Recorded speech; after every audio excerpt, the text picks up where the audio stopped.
नमस्कार साथियों, कैसे हैं आप सभी। आशा करते हैं आप लोग बहुत अच्छे से स्टडी कर रहे हैं और जो भी बिंदु आप लोग समझ रहे हैं बहुत ही अच्छा लगा मुझे कि आप लोग उसको बखूबी ध्यान देकर भी पढ़ रहे हैं। जैसा कि एक मेरे स्टूडेंट धौलपुर से हैं, उन्होंने कुछ बिंदु जो इधर ब्लर होने की वजह से गड़बड़ हो गया था, जिसकी वजह से उन्होंने मुझे रिमाइंड किया, तो उनके लिए भी धन्यवाद।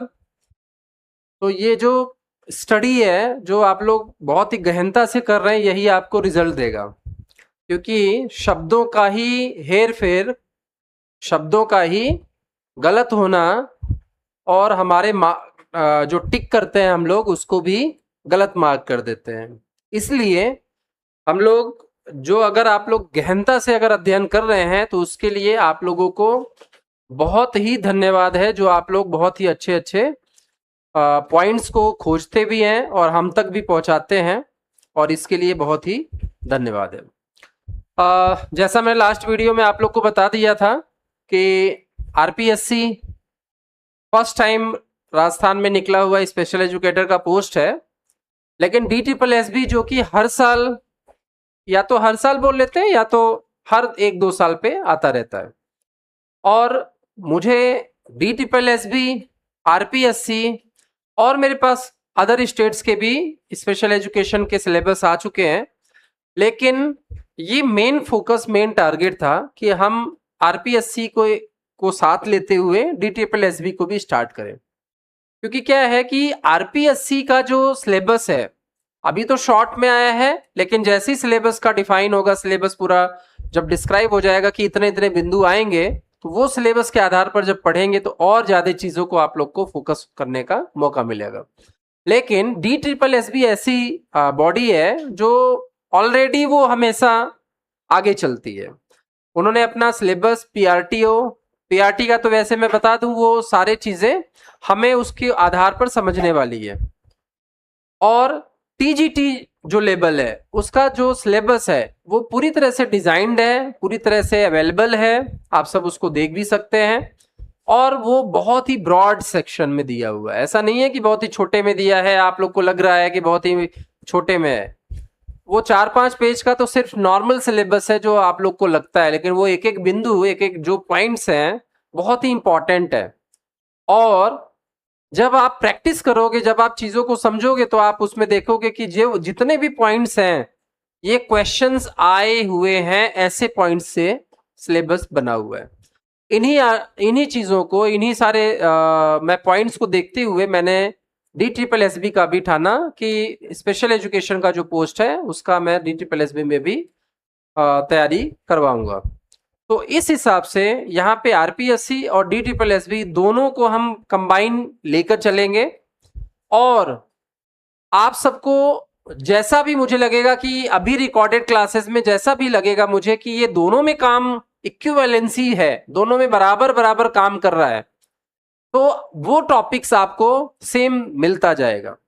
लेकिन बहुत सारे ऐसे बिंदु हैं जो आपके आरपीएससी में नहीं रहेगा और DSSB में ऑलरेडी है, तो उसके लिए अलग क्लासेस चलती रहेंगे।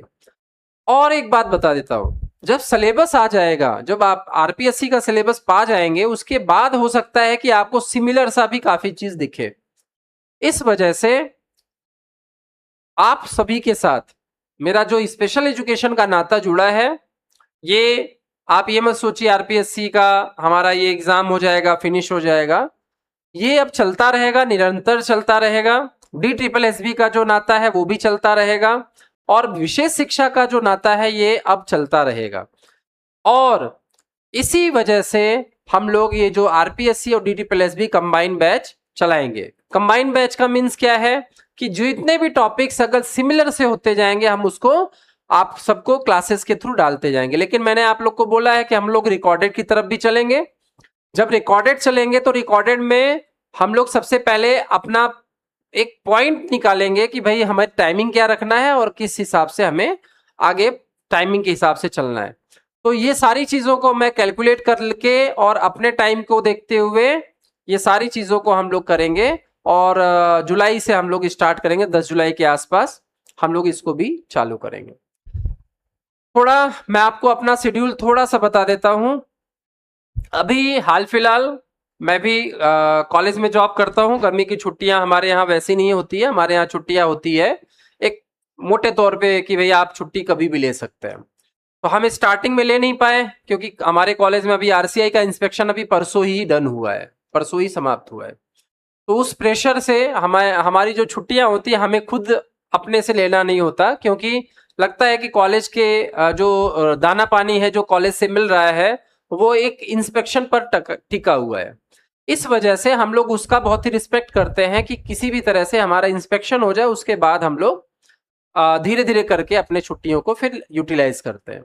लेकिन अभी घर में गांव में शादी का कोई इनविटेशन है और बहुत ही इंपॉर्टेंट रिलेशन है और उसमें जाना अनिवार्यता बन रहा है। इस वजह से आप लोगों का जो नेक्स्ट अगला क्लासेस चलता रहेगा जो मंडे से चलेगा, मैं ये आशा करता हूं, मैं अभी कल शनिवार को हो सकता है इस क्लास को अगर फ्री हो जाएगा तो हो सकता है शनिवार और संडे में क्लास नहीं लूं, लेकिन मंडे से जो आप लोग का क्लास या मंडे या ट्यूसडे, क्योंकि अभी मुझे वहां गांव में सेटिंग करनी पड़ेगी, तो मैं वो प्रोजेक्शन के थ्रू लूंगा।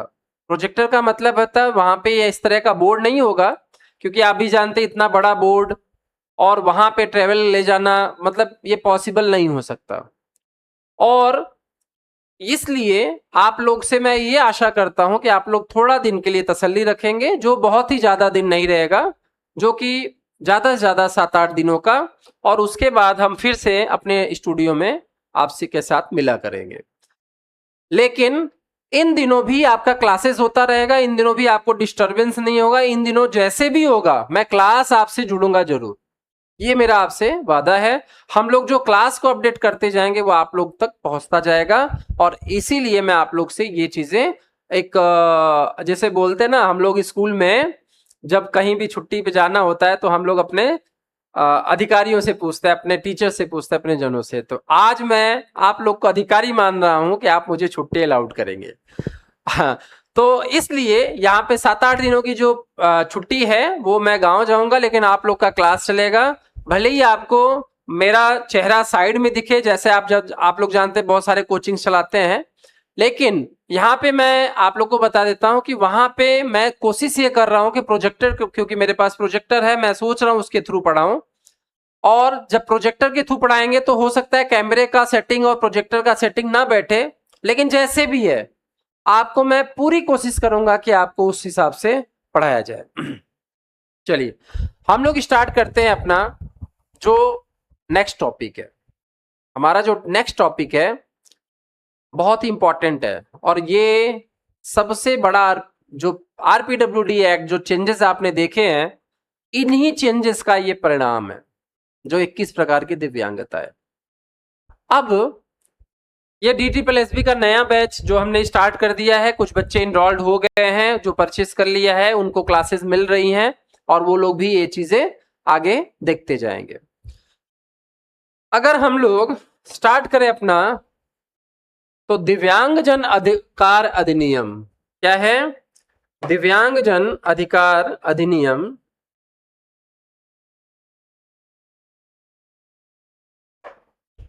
जो दिव्यांगजन अधिकार अधिनियम है 2016, उसमें सीधे तौर पे लिखा जाता है 21 प्रकार की दिव्यांगता। क्या लिखा जाता है? 21 प्रकार की दिव्यांगता। लेकिन मैंने आप लोग को स्टार्टिंग में भी बोला था कि 21 प्रकार कैसे। हम जब बात करते हैं 21 प्रकार की दिव्यांगता की, तो इसे थोड़ा समझना चाहिए हमें।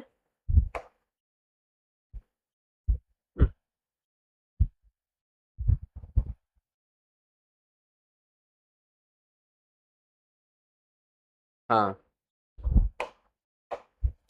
21 प्रकार की दिव्यांगता कैसे। अब 21 प्रकार, जितने भी दिव्यांगता से जुड़े शब्द आते जाएंगे वो आप लोग कैच करते जाना, और उसके आधार पर हम लोग उसको देखेंगे। देखिए, अगर बात करें कि आरपीडब्ल्यूडी एक्ट ने अनुसूची के हिसाब से इसको लिया है, और मैंने आप लोग को बोला था धारा नंबर 2, धारा नंबर 2 इसको कवर करता है। और धारा नंबर जब 2 कवर करता है तो इसको अगर बात करें तो यहां पे अपने को लेता है, अगर पहला नंबर की बात करें तो यहां पे आता है पहला नंबर शारीरिक, हाँ,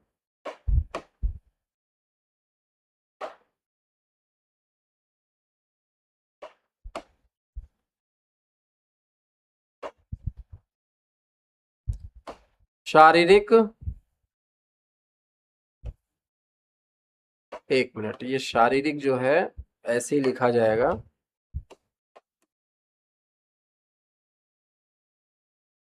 शारीरिक दिव्यांगता, शारीरिक दिव्यांगता,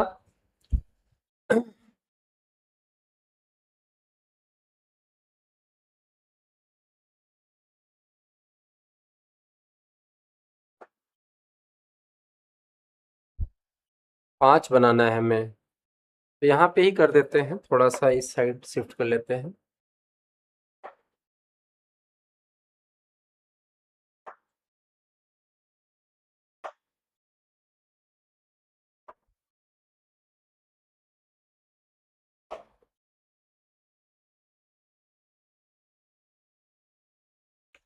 तो शारीरिक दिव्यांगता,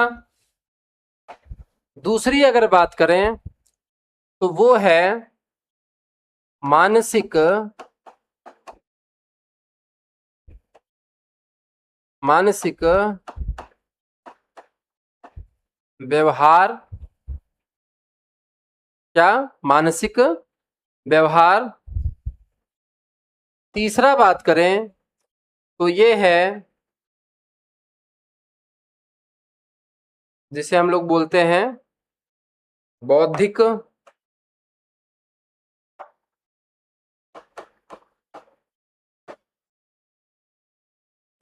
बौद्धिक। चौथा अगर हम लोग बात करें तो यहाँ रक्त, बौद्धिक दिव्यांगता यहाँ लिखना है। चौथा अगर बात करें तो रक्त विकार। अब यहाँ ये रक्त विकार का अर्थ क्या हुआ, रक्त विकार, रक्त दोष से होने वाली दिव्यांगता। और पांचवा अगर बात करें तो वो है बहु दिव्यांगता। पांचवा क्या है, बहु दिव्यांगता, मल्टीपल डिसेबिलिटी जिसे हम लोग जानते हैं।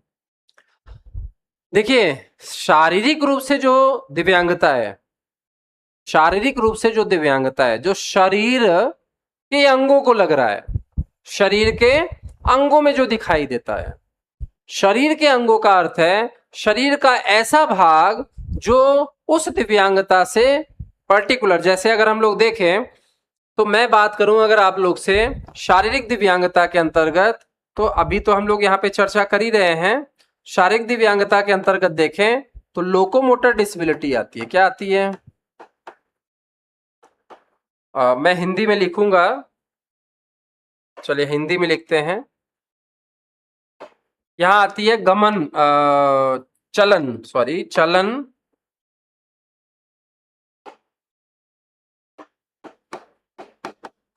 चलन दिव्यांगता।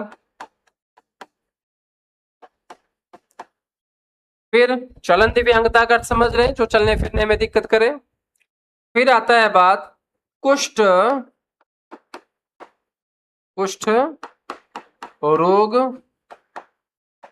से ठीक हुआ व्यक्ति,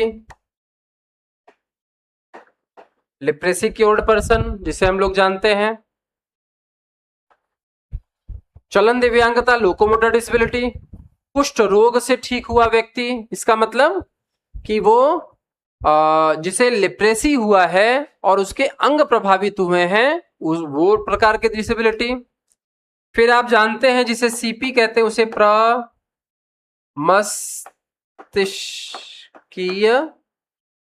प्रमस्तिष्कीय पक्षाघात,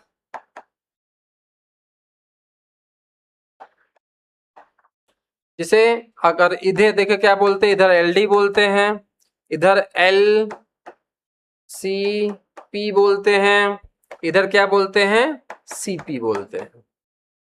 ये सीपी आप लोग समझ रहे हैं कौन सा सीपी? सीपी माने जिसका अस्थि दिव्यांग जिसे हम लोग कहते हैं, लेकिन वो प्रमस्तिष्कीय है। प्रमस्तिष्कीय माने मस्तिष्क और शारीरिक अवस्था में दिव्यांगता देखने को मिलता है।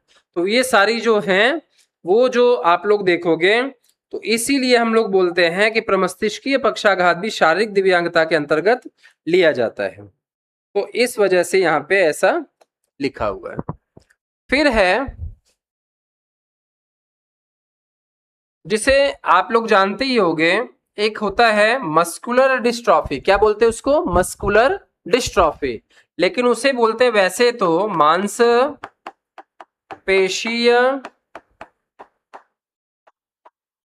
मांसपेशीय क्षरण, ठीक। लेकिन इसका नाम क्या है? शॉर्ट फॉर्म देखें तो एमडी। मल्टीपल डिसेबिलिटी नहीं समझना है। मल्टीपल डिसेबिलिटी भी एमडी लिखेंगे तो वहां आपको ये समझना है कि मल्टीपल डिसेबिलिटी की बात नहीं हो रही, यहां किसकी बात हो रही है? यहां पे बात हो रही है मस्कुलर डिस्ट्रॉफी। और मस्कुलर डिस्ट्रॉफी के बाद अगर बात करें तो 5वें नंबर की बात, ये हो गया कितने प्रकार हो गया? 4। अब ये बात करें तो ये है, अभी हिंदी में पहले बोलने से पहले मैं इंग्लिश बोल दूं, एसिड अटैक विक्टिम जिसे बोलते हैं। Acid attack victim. अब एसिड का मतलब होता है तेजाब, अटैक का मतलब होता है तेजाब पीड़ित।